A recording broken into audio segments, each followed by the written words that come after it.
González, tu profesora de Historia, y hoy desarrollaremos la semana número 7, ciclo Ordinario Virtual 2019-1. Bien, el tema de la semana 7 es referente a la caída del Imperio Romano de Occidente y la aparición de las invasiones bárbaras. Cuando hablamos de las invasiones bárbaras debemos entender bien qué podemos comprender por bárbaros, ¿no? Recuerda que los bárbaros son estos grupos humanos que son los reconocidos desde el Imperio Romano como los extranjeros, ¿verdad? Como los extranjeros. Muy bien, aquellos que no hablan latín, ¿no es cierto? Y que se encuentran fuera de los límites del Imperio Romano. Del Imperio. ¿Verdad? Ahora, ¿qué causan las invasiones bárbaras? Bueno, varios altibajos que hay en el Imperio Romano. Lo primero que vamos a ver es la anulación política de la expansiva romana. En el caso de la política expansiva romana, era la base, ¿no?, del sistema militar romano. Recuerda que aquí en esta política expansiva se recogían los principales ingresos económicos. Esta anulación de la política expansiva la dio el emperador Adriano,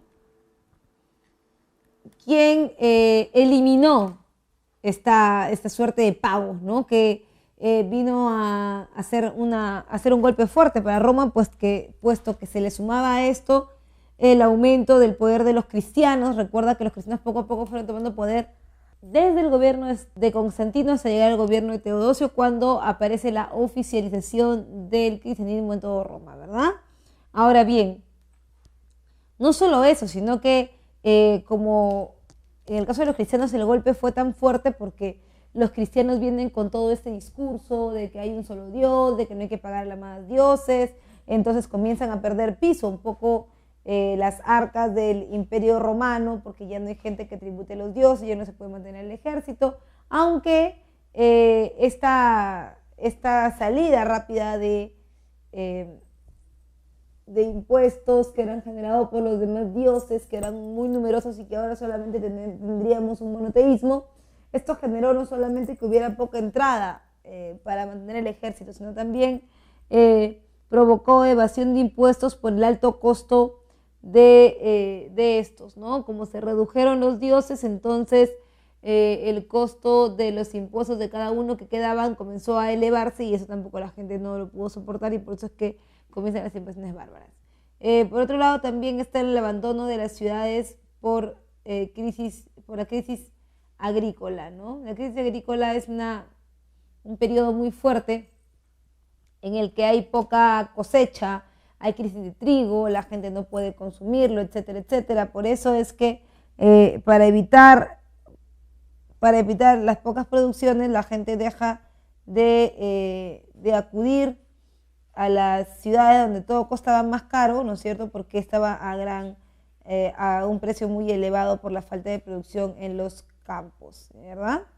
Entonces, en las invasiones bárbaras no solamente tenemos las causas, como ya he comentado, el abandono de las ciudades, la evasión de los impuestos, el aumento del poder de los cristianos, sino que también están los tipos de invasiones. Son dos tipos de invasiones según las necesidades de los romanos, ¿no? La primera que vamos a ver es la invasión de tipo pacífica. Cuando hablamos de la invasión pacífica, hablamos de aquella invasión que los romanos permiten a través de alianzas político-militares. Estas alianzas políticos militares llevaron a la desesperación al Imperio Romano en relación a que los romanos se daban cuenta que en cualquier momento podían ser invadidos y que no tenían un ejército profesional porque en realidad no podían pagarle, los cristianos le habían hecho un hoyo en la economía, además también de otras características que hemos visto ya en líneas adelante. Entonces, bueno, ocurre que en el imperio se busca hacer alianzas con esas tribus que están alrededor y darles a cambio de su protección un poco de tierras, pero esto va a dar resultado, ¿no? La primera invasión de resultado, pero conforme va pasando el tiempo y la comida va escaseando más, ¿no es cierto?, van a venir también otros pueblos que vienen de mucho más oriente, como los hunos o los mongoles. Así que finalmente la entrada de de las invasiones pacíficas fue así, ¿no? Fue, digamos, de una manera pacífica, de una manera sin violencia. Es más, Roma sabía lo que hacía. La idea de la entrada de los reinos bárbaros era que eran seminómades y por lo tanto iban a entrar de a grupos, ¿no? Que no iban a golpear mucho la economía del Imperio Romano. Por otro lado, también recuerda que no solamente están las invasiones pacíficas como la de los visigodos, los ostrogodos, también están las violentas que son las de los vándalos. En las invasiones violentas, la causa es otra, la causa es la crisis del trigo y la helada en el Imperio Romano, ¿verdad? Si bien es cierto, hay una crisis del trigo, se congela el Imperio Romano, se congelan algunas partes, los unos están sin dinero, están sin alimentos, se están desesperando y comienzan a empujar. ¿Desde dónde? Desde Oriente. Y a quien empujan también a su paso a los tártaro-mongoles, que también entran a invadir el Imperio Romano. En consecuencia, ¿qué consecuencia trae las reinos bárbaras? Lo primero, el fin del Imperio Romano de Occidente en el 476 desaparece por completo.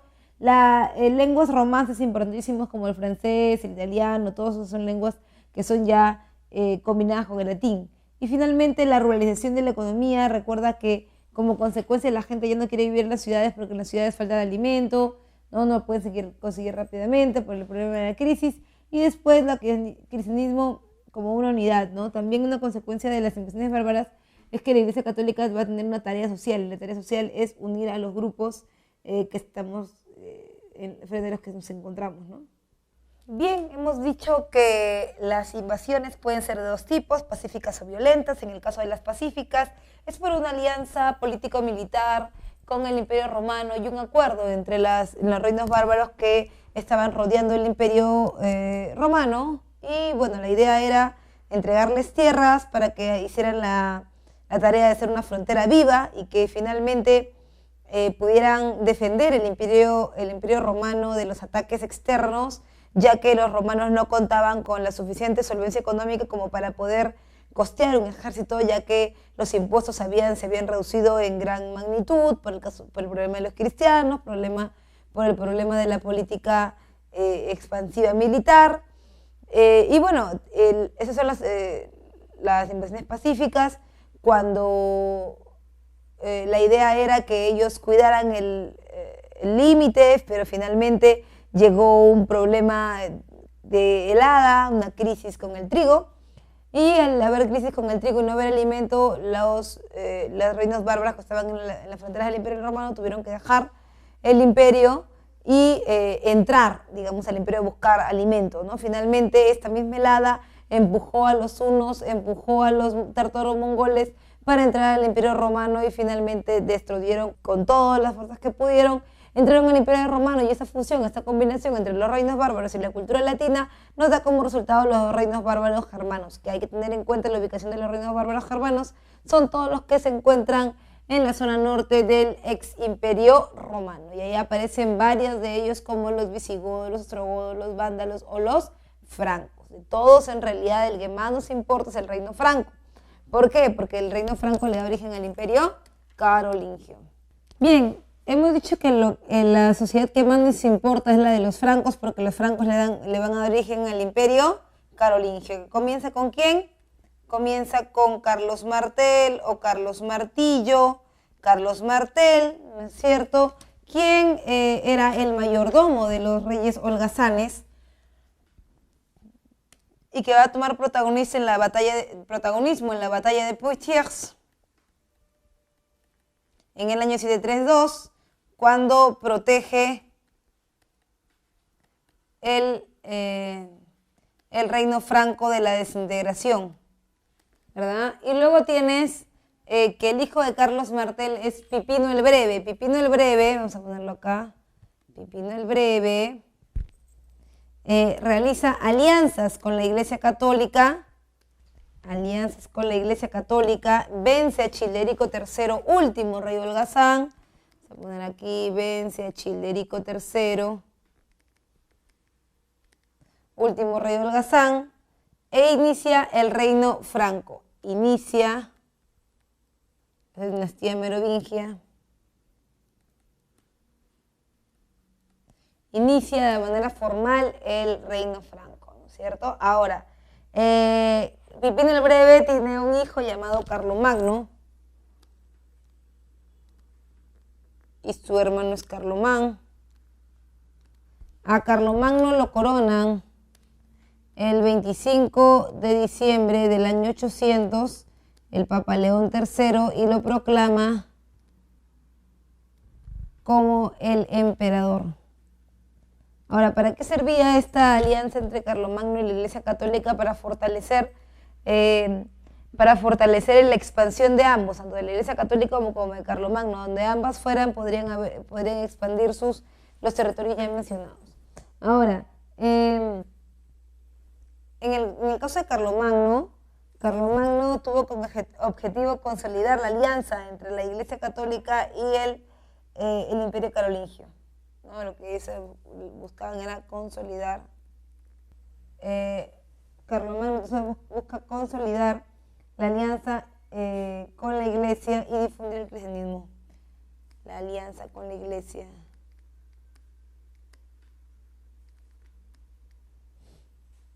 Y difundir el cristianismo.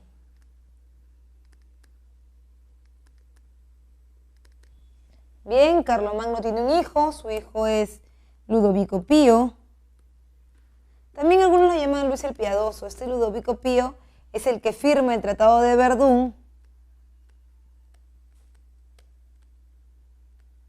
en el año 843, ¿no es cierto?, con el que le pone fin al Imperio Carolingio.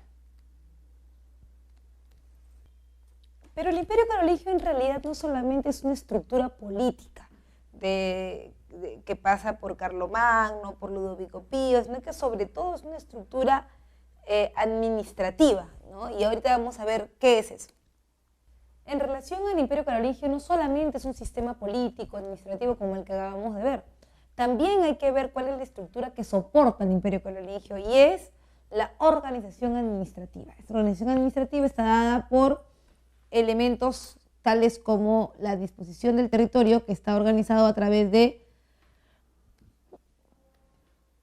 ducados, marquesados y condados. Los condados son lugares donde se impartía justicia local, ¿no? Justicia local, se cobraban impuestos, se dirigían a las tropas, sobre todo hacia la frontera, ¿no? Se dirigían tropas, se cobraban impuestos, ¿no? Los marquesados son instituciones intermedias, ¿no? Gobiernos intermedios que tenían el objetivo de controlar los condados. Luego tienes los ducados. Los ducados son los terrenos más grandes y con más poder. Ahora, es un conjunto entonces de territorios, que ya sabes que, ojo al piojo, cada territorio se llama marca, ¿no? Marca. Es un conjunto entonces de marcas que finalmente son escasos, no hay muchos ducados. ¿Por qué no hay muchos ducados? Porque en realidad los ducados son entregados ¿a quiénes? Son entregados a la familia del emperador, que era algo que no pasaría por alto frente a la gente, ¿no? O sea, sí es cierto que Carlomagno tuvo una destreza muy interesante para poder gobernar, pero en el caso de los ducados terminaba como siendo una falencia para él, ¿no? Y la idea era que se autosupervisaran, que el duque supervisara al marqués, que supervisara al conde, pero cuando se firma el Tratado de Verdún y se divide en tres el Imperio Carolingio, obviamente el problema comienza a surgir, ¿no? En relación a que ahora, ¿quién va a organizar todo el Imperio Carolingio? Es por eso que mientras Carlomagno gobernaba, él tenía un supervisor real llamado el Mixi Dominixi. El Mixi Dominixi. El Mixi Dominixi, que era el supervisor, ¿no es cierto?, cumplía o fungía las funciones de ser una bisagra. Pero en realidad el Mixi Dominixi, una vez salido del gobierno, Ludovico Pío no podía, digamos, desarrollarse con 3 gobiernos, por eso que cae el Mixi Dominixi, y en ese momento pues los condados, los ducados, los marquesados entran en conflicto. Obviamente que vamos a pensar siempre que el que va a ganar es el mayor, el que tiene mayores beneficios, bueno, el que tiene las tierras, ¿no? Pero finalmente no. En el caso de los territorios, el condado debería haber sido el más importante, pero no lo fue. El más importante y temible de todos era el condado, porque en el condado, como estamos en la frontera, es peligroso, no se sabe exactamente cómo se va a organizar. Cuando sale el Mixi Dominixi, pues los condes hacen lo que les da la gana, empiezan a invadir, ¿no? Y se desestructura la organización del Imperio Carolingio. Ahora bien, el Imperio Carolingio no solamente es sistema administrativo y político, también es educación. Si hay algo que el Imperio Carolingio va a dejarle al mundo es la educación en 3 espacios: la escuela palatina, la escuela conventual y la escuela parroquial. En el caso de la escuela palatina, ahí se educa la nobleza, y básicamente se enseñan actividades que permitan un dominio, un gobierno exitoso. Por eso se enseñan en 2 grupos, el trivium y el quadrivium. En el caso del trivium nos referimos a que se les enseña gramática, dialéctica y retórica. Gramática, dialéctica y retórica. Y en el caso del quadrivium se les enseña aritmética, geometría, música y astronomía. Para que tengan desarrollados todas las aristas que le permitan un buen gobierno. Luego está la escuela conventual, donde solamente van los sacerdotes. Y en esa escuela se buscaba enseñar cómo se debería hacer un buen control ideológico de la población. Control ideológico de la población. Y finalmente está la escuela parroquial, en donde se ve la gente del pueblo, en donde se intenta implantar la religión cristiana católica, ¿no? Y es por eso que aquí se enseña a través de ¿qué cosa? A través del catecismo. Ahora bien, también debemos hablar de la desintegración del Imperio Carolingio. Si tú me preguntarás, profesora, pero según lo que hemos visto, el Imperio Carolingio está basado en el desarrollo de la educación, y su base administrativa estaba muy bien marcada: condados, ducados, marquesados, Mixi Dominixi. Parece que todo estaba muy bien ordenado. ¿Qué ha ocurrido? Bueno, sí es cierto que el Imperio Carolingio buscaba un renacimiento de la educación, y por supuesto a través de la Iglesia Católica también le llamamos renacimiento carolingio, pero la firma del Tratado de Verdún del año 843, la firma del Tratado de Verdún divide en 3 al Imperio Carolingio, y el poder central se debilita, con lo que se acelera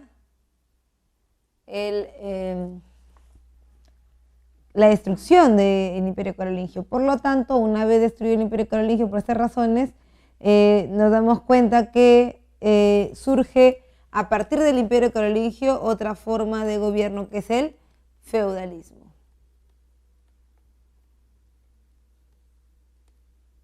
Bien, el feudalismo es un periodo que está caracterizado por un gobierno basado en la autogestión, ¿no? Y con un poder central fragmentado, ¿no? Dentro del feudalismo, lo importante es la posesión de la tierra.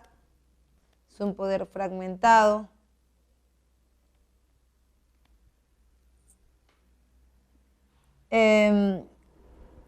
Además, es un periodo de autoabastecimiento. Como decíamos, es un periodo de posesión de la tierra, de poder fragmentado, me refiero al poder real, ¿no? Al poder del rey. Hay un aumento del poder de los señores locales. Eso es el feudalismo. Ahora veamos cuáles son las características principales del feudalismo. Bien, habíamos comenzado diciendo que el feudalismo es este sistema de gobierno por el cual hay una necesidad de posesión de tierras, de poder fragmentado. Escucha bien, no es que no haya rey.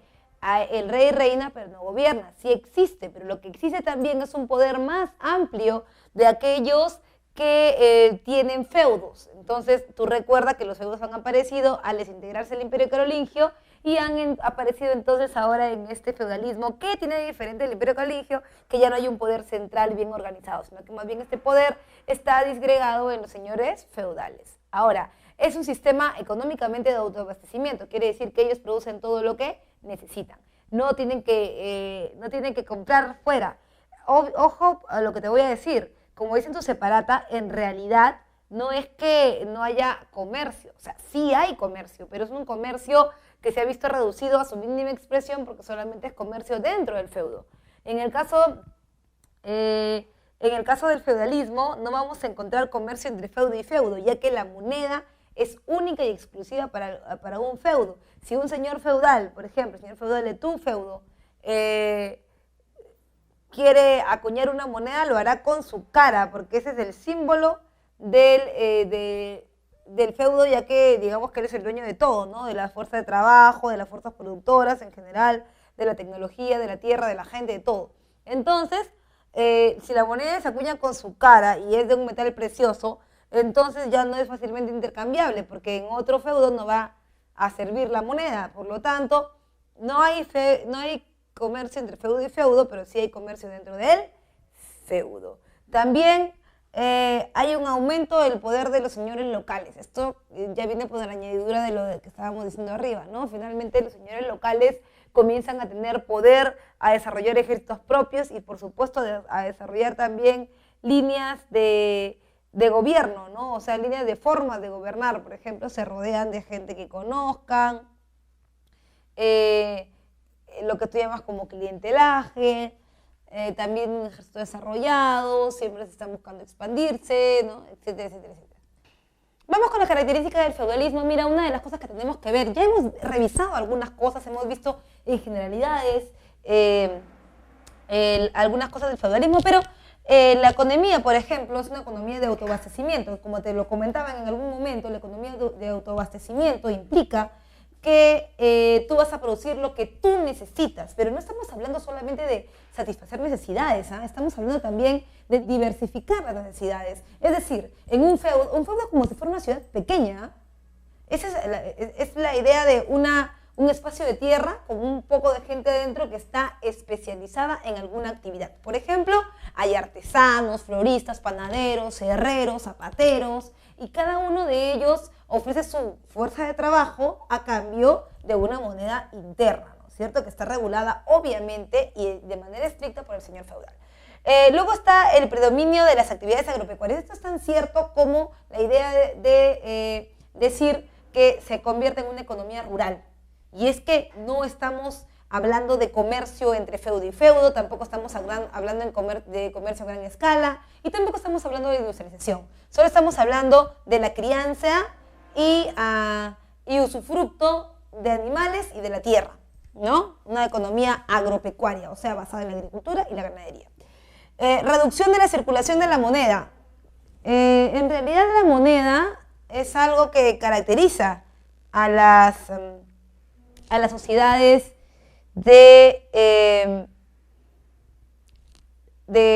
una economía abierta. En el caso del feudalismo no, en el caso del feudalismo la moneda, si bien es cierto, puede funcionar dentro del feudo, no cumple una función de circulante, o sea, no cumple una función de feudo a feudo como te lo había comentado. En el caso de la política, una fragmentación territorial, recuerda estos llamados feudos que son sociedades endogámicas, quiere decir que nadie entra y nadie sale. Si tú estás dentro de un feudo, tu mano de obra le pertenece al señor feudal. ¿Eso qué quiere decir? Que si yo, por ejemplo, me enamoro de un joven que está en otro feudo, esa unión no sería permitida, porque uno de los dos tiene que salir de su feudo para estar junto al otro. Entonces, me voy yo, mi mano de obra se va de mi feudo, se va él, viene conmigo, su mano de obra se va de su feudo. Entonces, por eso es que la idea es que se junten entre las personas del mismo feudo. En sociales, hay que ver también esta idea de la regularización de la sociedad y una sociedad dividida en órdenes o estamentos. ¿Qué significa estar dividida en órdenes o estamentos? Significa que está dividida en grupos sociales.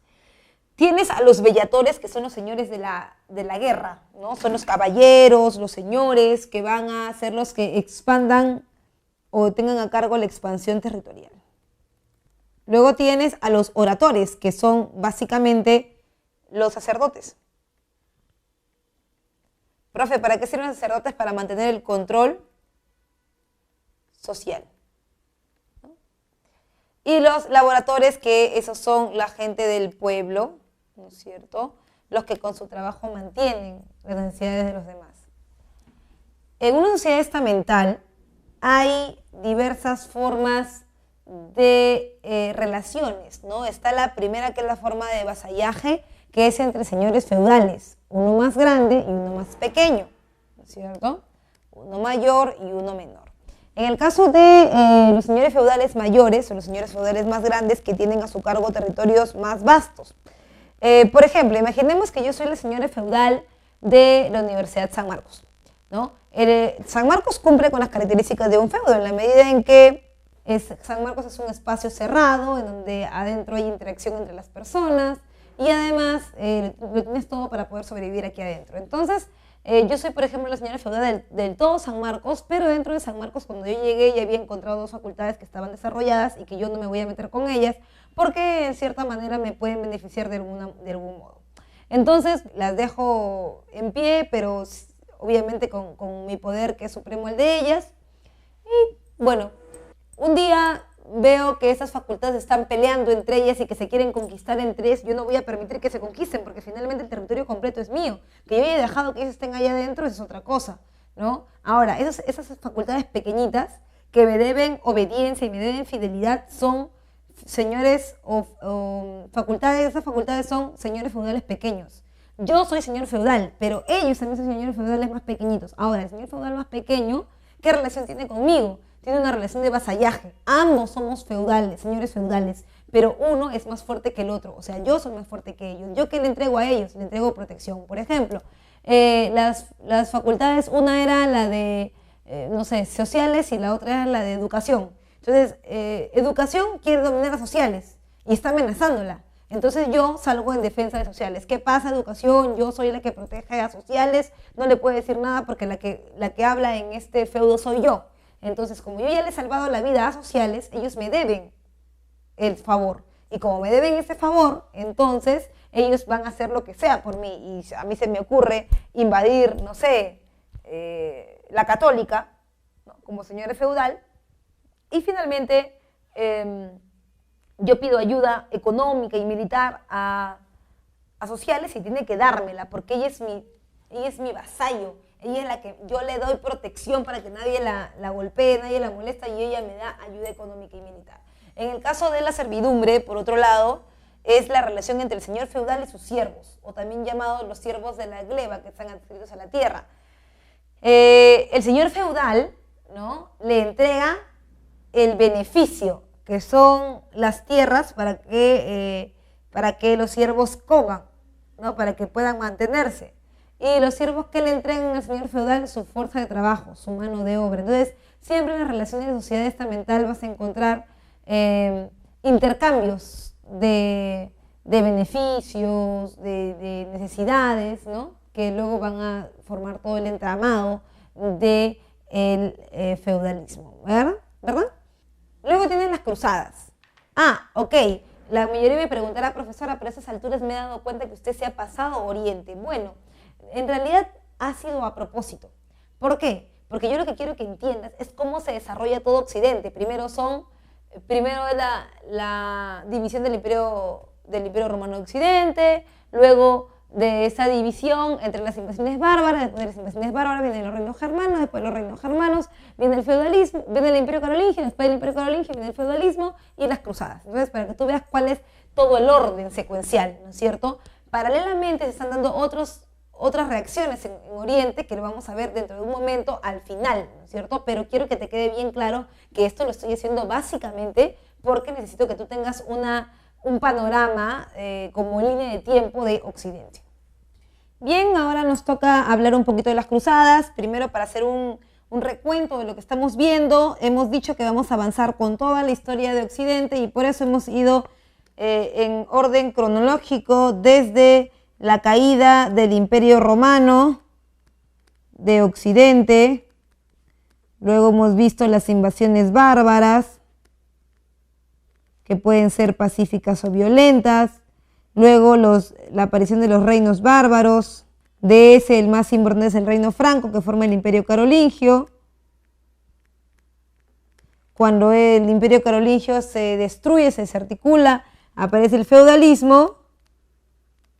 Y producto de este último, las cruzadas que vamos a ver en este momento. ¿Ya? Bien, cuando hablemos de las cruzadas, entonces, debemos entender varios aspectos. El primero, cuál es la causa o cuáles son los elementos que generan la aparición de las cruzadas. En primer lugar, la necesidad de abrir nuevas rutas comerciales. Es cierto, ¿no? Recuerda tú que Europa está pasando por un problema de abastecimiento importante, ¿no? Por cierre de algunos espacios, ¿no? Y es por eso que está buscando nuevas rutas, sobre todo para poder competir, ¿no? Entre ellos.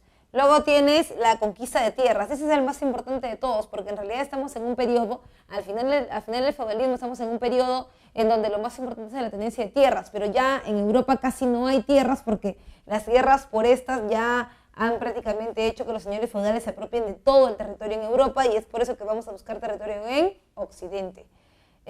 Por eso vamos a buscar territorio en Oriente. ¿Ya? Hay un deseo de la Iglesia por recuperar el prestigio perdido. Eso también es cierto, ¿no? Porque durante el feudalismo la Iglesia Católica ha perdido piso. En realidad no ha salido del espectro del poder, pero sí ha perdido piso frente al señor feudal, ¿no? El señor feudal no solamente ha tenido un poder político y militar, así como económico, sino también ha tenido mucha injerencia sobre la Iglesia Católica y ha puesto siempre el poder de la Iglesia Católica debajo del mismo señor feudal. Finalmente también está esta idea de que siempre has escuchado seguramente de que no, en realidad la causa nunca ha sido solamente económica, sino también era religiosa porque querían recuperar el Santo Sepulcro o la Tierra Santa. En realidad no, ¿no es cierto? Ese es un pretexto que se toma para empezar las guerras estas de religión, ¿no es cierto? En estas guerras, en estas cruzadas, vamos a tener que son enfrentamientos que básicamente están organizados por cristianos contra musulmanes. Están en el espacio de los cristianos, vamos a poner acá, versus musulmanes.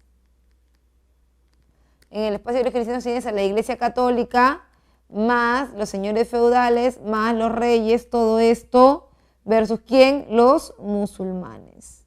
Por eso luego vamos a ver también que hay participación de los reyes, ¿no? Finalmente, las cruzadas que se van a llevar a cabo son 3 en número. Está la primera cruzada, que es convocada por el Papa Urbano II en el Concilio de Clermont en el 1095. En estas cruzadas, en la primera cruzada, que es la cruzada que se divide en popular y señorial, ¿no?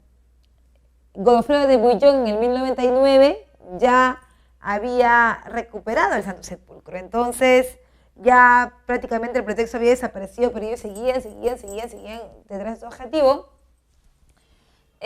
Básicamente en la primera cruzada se recupera el Santo Sepulcro y supuestamente ya como se había de haber terminado las cruzadas, pero aparece una tercera cruzada, que es la Cruzada de los Reyes, en donde están 3 reyes importantes: Ricardo Corazón de León, Felipe II Augusto y Federico Barbarroja, ¿no? Que es por el Sacro Imperio Romano Germánico.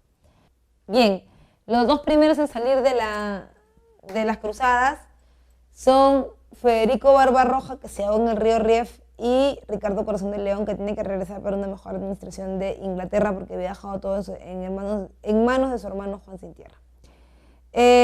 Solamente queda Felipe II Augusto, quien tranza una ruta de comercio con los musulmanes entre Oriente y Occidente, ¿no es cierto? en Occidente permite que la gente pueda visitar el Santo Sepulcro, ¿ya? Y los peregrinos salen desde este lado de Europa, ¿no es cierto? Pero para cruzar esta ruta, que solamente era la ruta a la que se le entregaban, ¿no es cierto?, es que la Iglesia Católica se da cuenta que puede hacer negocio con eso y aparecen iglesias con denominaciones diferentes que van a ser las zonas como de hospedaje y de lugares para que puedan comer los que están de paso, ¿no? La Iglesia Católica tiene una empresa ahora entonces de la ruta esta de peregrinaje. Finalmente esta ruta de peregrinaje abre más iglesias, ¿no?, que se convierten en los centros o focos de difusión del comercio. Es por eso que la gente va congregándose alrededor de las iglesias, y al congregarse alrededor de las iglesias, entonces aumenta la tasa demográfica y con esto, por supuesto, se completa la ruta y se reactiva la ruta entre Oriente y Occidente. Bien, cuando la ruta se completa entre Oriente y Occidente y las iglesias sirven como nexo para que las personas comiencen a organizarse alrededor de ellas a través de la venta, porque recuerda que donde hay una iglesia siempre hay gente afuera.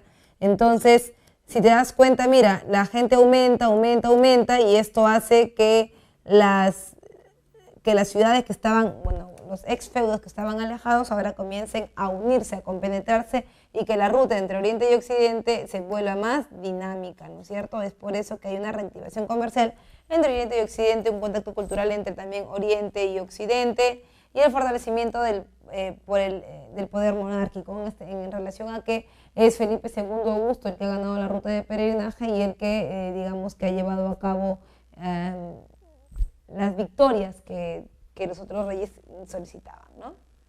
Bien, como hemos visto, una de las consecuencias de las cruzadas es básicamente el cambio, sobre todo económico, en relación a que las cruzadas son la última parte del sistema feudal, porque ahora que con la ruta del peregrinaje que la Iglesia Católica ha obtenido y que ha puesto iglesias en toda la ruta del peregrinaje desde Occidente hasta Oriente y que la gente se ha congregado en ellas y que esto ha hecho que los dos puntos se junten, Oriente y Occidente, entonces eso ha reactivado la economía. Al reactivarse la economía aparece el sistema llamado renacimiento urbano y comercial, ¿no es cierto?, en donde hay una unión comercial entre estos dos polos, ¿no? Entre las causas está el crecimiento demográfico, muy importante porque cuando hay una mayor cantidad de gente, entonces los espacios que dividen uno u otro extremo ahora se hacen cada vez más cortos. En características aparecen los burgos, que son las ciudades, tú ya sabes, alrededor de las iglesias, la burguesía, que es ese sector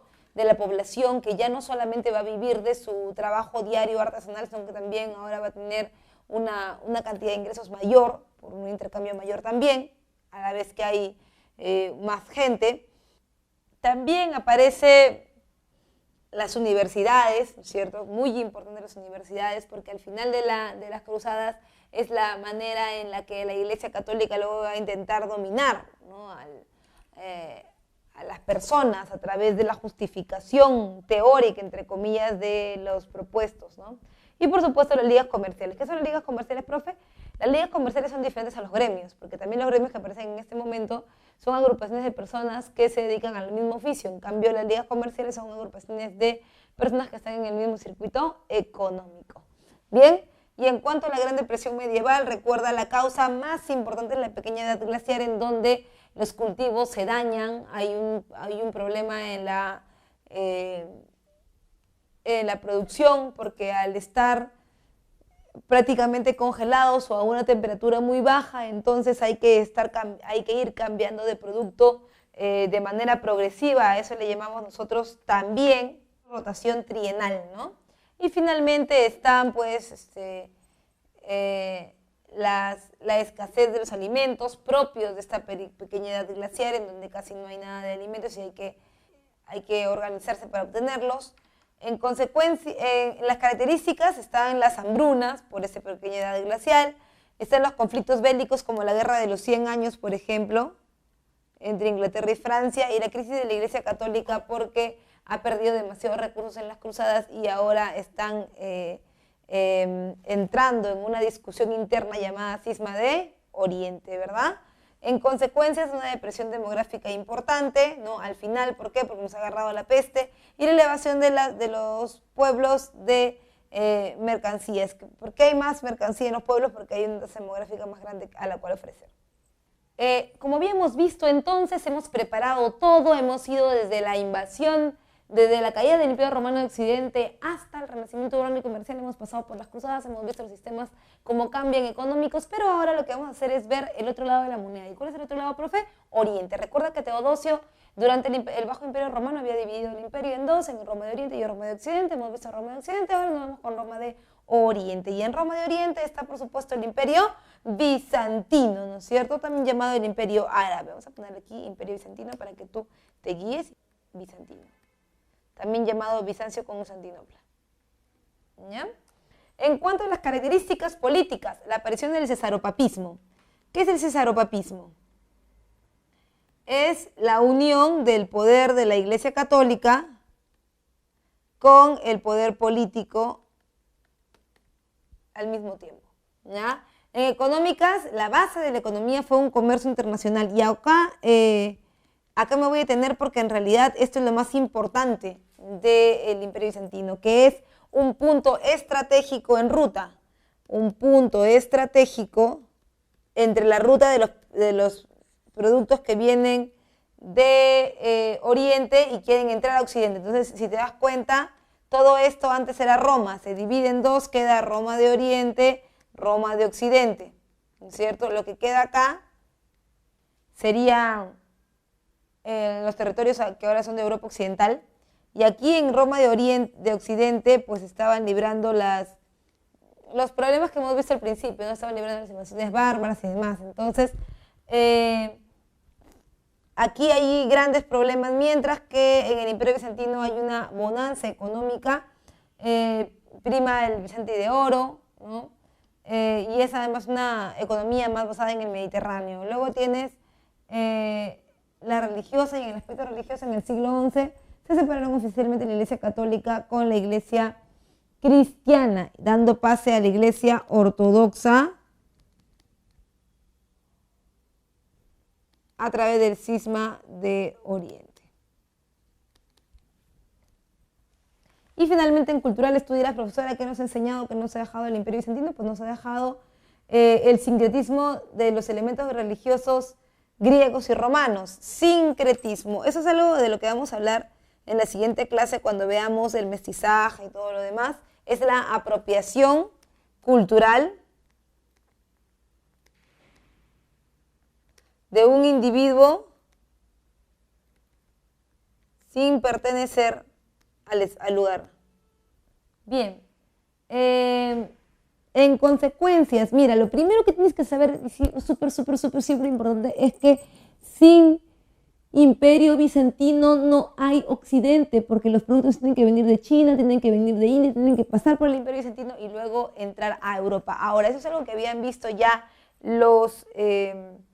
que se había visto ya en algún momento, y es por eso que todos estaban al salto de mata, sobre todo los turcos otomanos, que son los que más bronca le tienen, entre comillas, digamos, al Imperio Bizantino.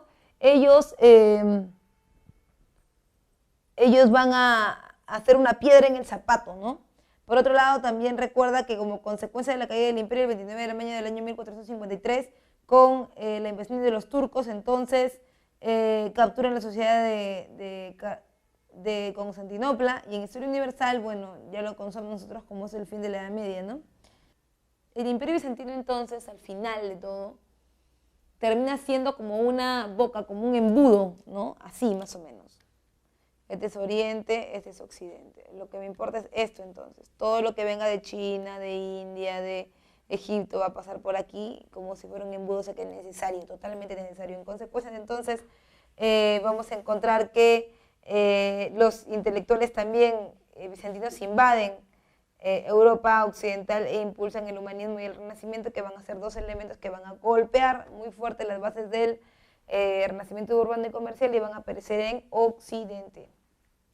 Bien, finalmente vamos a ir al mundo árabe, y cuando nos referimos al mundo árabe estamos hablando básicamente de los musulmanes, ¿no es cierto? De los musulmanes. Ahora, en el caso de los musulmanes, ¿no? Que van a estar cerca a nosotros desde el siglo VII al siglo IX, sabemos que el Islam es la religión, ¿no es cierto? El Islam, vamos a poner aquí, el Islam es la religión, los musulmanes son los feligreses, y están organizados en una economía que logra unificar África, Asia y Europa gracias al gran desarrollo de comercio marítimo que tienen, ¿no es cierto? Son prósperos comerciantes. En economía hay un próspero comercio marítimo. En política, si bien es cierto, fueron fundados por Mohammed, Mahoma, como quiera llamarlo, ¿no es cierto? La expansión que Mahoma tuvo con este sistema religioso, entonces fue tan grande que tuvo que ser dividido el territorio en califatos. Políticamente hablando, se dividieron en califatos. El califato Omeya, primero vamos en orden, el ortodoxo, el Omeya y el abásida. En el caso del califato ortodoxo, su capital es Medina y es el inicio de la expansión del imperio musulmán. Luego tienes el califato Omeya, que es el que lleva la máxima expansión territorial, por lo tanto es el periodo de los límites. Y el abásida, con su capital Bagdad, está fragmentado en varios califatos independientes, bueno, por su posición geográfica, ¿no? Y por otro lado también tienes los aportes culturales. Por ejemplo, en alquimia tienes la que es obviamente la protoquímica, que seguramente ya la habrás visto con tu profesor, excelente profesor de química, esas mezclas, estos elementos que luego van a servir para el mejor desarrollo de la vida del hombre.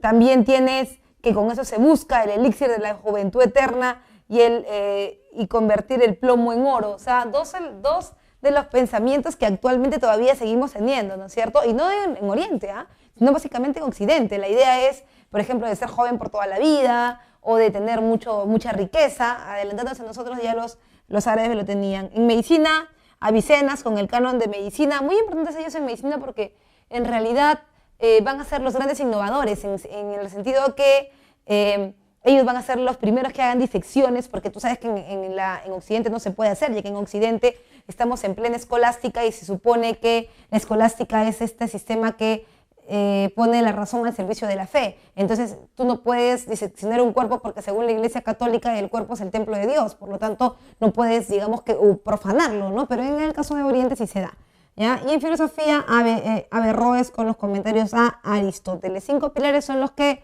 organizan a los musulmanes, la confesión de la fe, importantísimo, que se sepa que todo el poder recae en la creencia que tú tengas.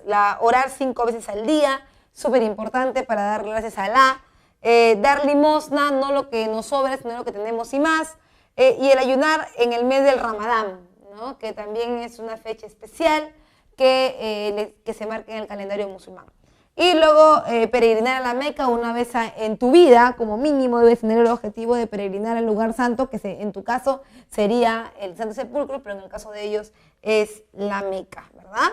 El Corán, tú ya sabes que es tu símil de la Biblia, es el libro sagrado, que cuenta con 282 versos que le canta Alá a Mahoma, ¿no? Que los tiene que memorizar y luego los lleva al libro. Y finalmente, bueno, decirte que entre la tradición de Oriente y la de Occidente hay gran diferencia. ¿Por qué? Porque en el caso de Oriente es un tipo de desarrollo cultural puro, en donde, al decir puro me refiero a que no ha cambiado drásticamente sus bases, ¿no? No es como Occidente que sí, las cosas que traen de otro lado las toma y las convierte. Ellos no. Ellos, si bien es cierto, tienen aporte ahora de Occidente porque están mezclados con nosotros, en realidad tienen una base pura religiosamente hablando. Entonces, esas son las dos esferas que hemos querido mostrar el día de hoy. La primera, la de Occidente, que va desde la división del Imperio Romano de Occidente hasta el Renacimiento urbano y comercial, y la otra esfera, que es la de Oriente, que va desde el Imperio Bizantino hasta el mundo árabe. Ahora nos vamos con las preguntas. Vamos con la pregunta número 1 y dice: como los ostrogodos de Italia, los visigodos de la Hispania tomaron posesión de una administración romana que funcionaba, De una forma algo simplificada la adaptaron a sus propósitos, convirtiendo a los nobles godos en jefes militares y administradores de ciudades y provincias. El monarca visigodo, que había sido solo un jefe en tiempos de guerra, se transformó en un gobernante autoritario con poder legislativo y fiscal, como los emperadores romanos. Del texto citado podemos inferir que, bien, el texto que nos menciona esta relación entre las nuevas formas o los nuevos espacios que van llenando y que van transformando a los visigodos, a los ostrogodos, que son parte de los reinos bárbaros germanos. Entonces, cuando los germanos fueron tomando el control político de los territorios, según tu lectura, optaron por usar un sistema administrativo romano que era el más seguro porque estaba arraigado entre la población y además aseguraba el control de los recursos que ya habían encontrado ellos en Roma o que Roma ostentaba hasta este momento. Por lo tanto, tu clave es la letra D. Inicialmente, los reinos germanos en formación usaron para su beneficio el sistema administrativo del gobierno romano. Pregunta número 2 dice, la sociedad medieval se caracterizó por ser estamental. Ello significa que estaba dividida claramente sobre un principio jerárquico rígido y con una serie de funciones que cada uno de los grupos debía cumplir. En ella, la principal función cumplida por los oradores fue, bueno, la posición está medieval de tener a los vellatores, que eran los caballeros, los oradores, que eran los sacerdotes, y los laboradores, que eran los que trabajaban la tierra, tiene que ver con la disposición o la tarea que cumple cada uno en la sociedad. En el caso de los oradores, estamos hablando del grupo que tú conoces ahora como los sacerdotes, ¿no es cierto? Y ellos tenían a su cargo mantener el control ideológico de la población. Entonces, cuando hablamos de su función dentro de las claves, vamos a buscar una que se acomode a lo que estamos comentando aquí, ¿no es cierto? Y por eso tu clave es la letra C, mantener el orden social mediante el control ideológico de la población. Pregunta número 3 dice, la Edad Media es el periodo cronológicamente desarrollado entre el año 476 después de Cristo y 1453. Con respecto a este periodo, establezca la veracidad o falsedad de los siguientes enunciados. Las guerras de cruzada buscaron frenar la expansión del Islam sobre Europa, ¿no es cierto? Eso es cierto, porque tú recuerdas que aunque no era en ese periodo, digamos que una migración masiva, sí es cierto que los musulmanes comenzaban a entrar a través del comercio por el espacio de las rutas a Europa de Occidente. Eso es verdad.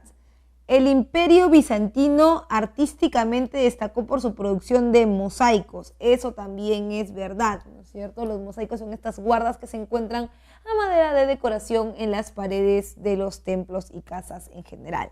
La caída del Imperio Carolingio menguó el poder de la Iglesia Católica en Europa. Eso es falso. La Iglesia Católica siguió con gran poder. Es más, el Imperio Carolingio cada vez que avanzaba llevaba a la Iglesia Católica. Y ahora la caída del Imperio Carolingio solamente era una cuestión burocrática y administrativa. La Iglesia Católica seguía su curso hasta bien entrada la Edad Moderna. El Imperio Árabe manejó rutas comerciales tanto marinas como terrestres. Eso también es cierto. Recuerda que las rutas marítimas son las que más conocemos, pero en realidad tiene varias más. Las cruzadas imposibilitaron totalmente el desarrollo comercial europeo. No, en realidad no las imposibilitaron por completo, porque en realidad hubieron otros puertos, sobre todo en Europa del Sur, ¿no? que permitieron el desarrollo sin duda del comercio. Por eso tu clave es la letra A. Pregunta número 4, dice, pero ahora se trataba de una peste bubónica que se extendió hacia el oriente desde Asia Oriental a través de las rutas comerciales del Imperio Mongol y que llegó a Italia en los barcos genoveses que venían por el Mar Negro en el año 1347. Fue la última consecuencia y la más espantosa de las terribles conquistas mongólicas. En los años siguientes, la epidemia extendió desde Italia a la mayor parte de Europa y sus efectos eran devastadores. Entre los efectos, el índice de mortandad era muy elevado y se produjo como consecuencia del colapso temporal de la producción de alimentos en numerosas zonas. La mortalidad total causada por la peste llega haber sido estimada entre la mitad o más de la población europea. Bien, el texto anterior te pide que afirmes, que me digas lo que se puede afirmar de ahí, ¿no? Vamos a ver, por ejemplo, que dice, la peste negra fue una pandemia con un origen en Europa. No, fue con un origen en Asia. La decadencia de los señores feudales inicia con la peste negra. Tampoco, recuerda que la decadencia de los señores feudales se inicia con las cruzadas. El colapso poblacional afectó la producción agraria, eso es cierto, ¿no es cierto? Como siempre, eso ha sido todo por esta semana. No olvides que nos encontramos en el siguiente capítulo.